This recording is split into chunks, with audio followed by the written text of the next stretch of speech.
네, 현재 AMD 주가가 많이 뛰고 있습니다. 6.57% 상승 중에 있는데요. 키뱅크에서 긍정적인 투자 의견을 내놨습니다. 이 비중 확대로 투자 의견을 상향 조정하고 목표 주가를 270달러로 설정하면서 현재 주가 6.83% 상승 중에 있다는 점 참고하시기 바랍니다. 네, 이번엔 미증시 전문가와 함께하는 시간 미증시 인사이트입니다. 오늘은 키움증권 김승혁 미국 주식 전략 연구위원 나오셨습니다. 어서 오십시오. 안녕하세요. 네.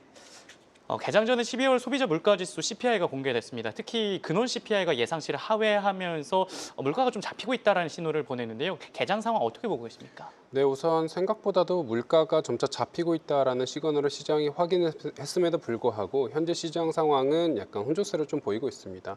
그렇다 할 만한 상승폭을 보이고 있지는 못하고요.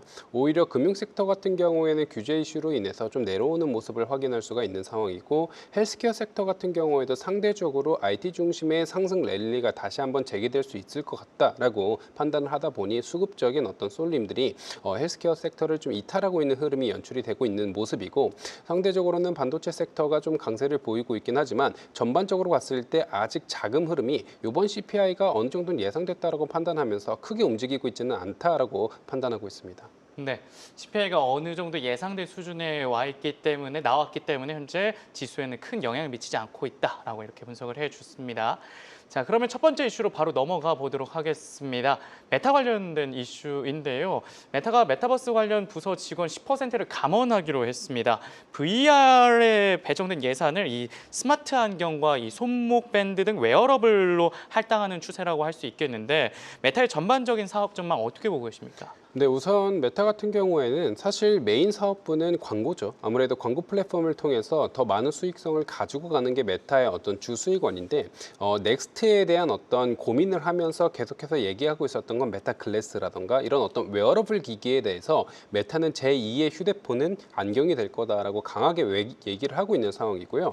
그쪽 사업부 같은 경우가 지금의 적자폭을 다시 한번 메이크업하기 위해선 2028년까지의 수익성이 어느 정도는 지속이 돼야만 적자폭을 메이크업을 할 수 있는데 메타 같은 경우는 수익을 위해서 그 사업부를 지속하고 있는 상황이 아니기 때문에 어느 정도의 어떤 시대의 흐름에 맞춰서 VR을 먼저 갈 것인지 아니면 그거를 구현할 수 있는 웨어러블을 먼저 갈 것인지를 유동적으로 좀 진행을 하고 있는 상황이고요. 사실 감원에 우리가 초점을 맞춘다기보다는 메타의 전략적 방향성이 큰 틀에선 바뀌지 않았는데 그 큰 틀에서의 구조적 변화가 조금씩은 우리가 관찰할 만하다라고 말씀드릴 수 있습니다. 네, 연구위원님께서 말씀해 주신 와중에 트럼프 대통령 관련된 속보가 있었습니다. 트럼프 대통령이 파월이 의미 있는 수준의 금리를 인하해야 한다. 아마도 이 CPI 지표가 둔화된 것을 보고 또 이런 발언을 내놓았다라고 이렇게 보실 수 있겠습니다. 다시 좀 메타로 넘어와서요. 이 도널드 트럼프 행정부 1기 참모였던 디나 파월 맥코믹을 사장 겸 부회장으로 임명한 메타입니다.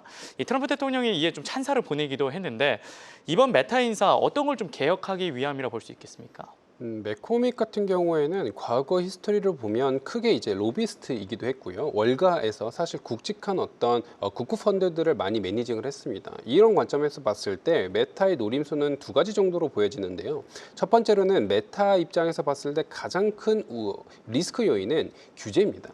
아무래도 개인정보를 어느 정도까지는 활용을 하면서 커스텀하이징화된 광고를 제공을 해주는 메타이고 거기서 수익을 창출하기 때문에 그 관점에서의 규제가 강하게 들어온다라고 한다면 메타의 수익원에 큰 어떤 안 좋은 영향을 줄 수가 있거든요. 그쪽 관련된 어떤 규제를 지금 백악관의 인사들과 꽤 친분이 두터운 인사를 데려오면서 해결하겠다가 첫 번째 저는 노림수다라고 보고 있고요. 두 번째로는 메타 같은 경우에는 꾸준하게 캐펙스 투자를 늘리고 있습니다. 특히 AI 데이터 센터 기반으로 캐펙스를 이후 올해만 하더라도 500빌리언 정도를 얘기를 하고 있기 때문에 그 정도의 어떤 자금 투입은 국펀드에 대한 어떤 활용도가 높아져야 되고 중동 쪽 자금에 대한 연결성이 높은 해당 인사를 유입을 하면서 자금에 대한 어떤 마련과 규제 이슈에 대한 어떤 우려를 조금씩은 완화시키려는 노림수를 이번 인사를 통해서 좀 보여주지 않았나라고 판단하고 있습니다. 네. 그리고 또 메타는 또 AI 데이터 센터에 필요한 전력을 확보하기 위해서 대규모 원자력 발전 계약을 연이어서 좀 체결을 했습니다. 비스트라, 오클로 등 에너지 기업과 공급 계약을 맺었는데요. 올해에도 AI 데이터 센터로 에너지 섹터 좀 수혜를 볼 거라고 보십니까? 우선 에너지 섹터 같은 경우, 특히 이제 원자력 섹터 같은 경우에는 어찌됐건 데이터 센터를 최근 들어서 트렌드는 데이터 센터를 많이 늘린다라는 게 능사가 아닙니다. 이제 데이터 센터를 지으려면 그 데이터 센터를 가동시킬 수 있을 만한 그리드를 만들어야 되고요. 전력망과 발전소가 같이 이제 들어와야 되는 상황이기 때문에 그것과 동시에 진행이 돼야 되는 듀얼 메커니즘이 지금 진행될 수밖에 없고요. 그 관점에서 봤을 때 AI 열풍이 지속된다라고 하면 그 전력 쇼티지를 어떻게 해소할 수 있을 것인가가 당연히 중요하지만 이 전력 쇼티지와 더해서 데이터 센터 역시도 같이 필요하기 때문에 이 두 개가 패키지로 연결되어 있는 그런 어떤 노림수가 이어지고 있다라고 보고 있고 그 관점에서 봤을 때 에너지 쪽 수에는 계속 이런 어떤 수주 그리고 이제 계약 소식이 체결된다라고 하면 좀 호재가 예상되고 있지 않나라고 판단하고 있습니다. 네, AI 데이터 센터와 에너지 섹터 관련된 이야기 나눠봤습니다. 지금까지 키움증권 김승혁 연구위원과 함께했습니다. 도움 말씀 고맙습니다. 감사합니다.